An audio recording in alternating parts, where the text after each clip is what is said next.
રાજ્ય સરકારની ગૃહ વિભાગની ભરતી અંગે પાટણના કોંગ્રેસના ધારાસભ્ય કિરીટ પટેલે સરકાર પર પ્રહારો કર્યા। ધારાસભ્યએ કહ્યું કે ભાજપ સરકાર સત્તામાં આવી ત્યારથી જ વાતો કરી રહી છે।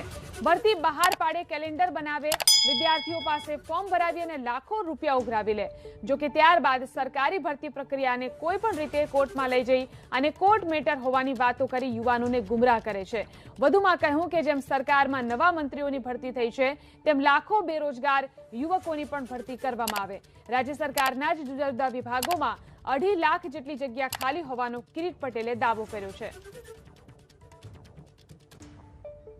અત્યાર સુધી છેલ્લા 2 વર્ષથી કોરોનાને અને ભરતીને શું લેવા દેવા?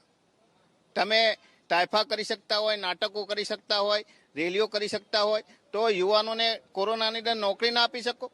કોરોનાની અંદર તો બીજું કામ ના હોય એટલે સારી રીતે વહીવટી કામ ઓછું હોય એટલે સારી રીતે ભરતીની પ્રક્રિયા થઈ શકે। એટલે આ સરકારની ખાલી વાતો છે।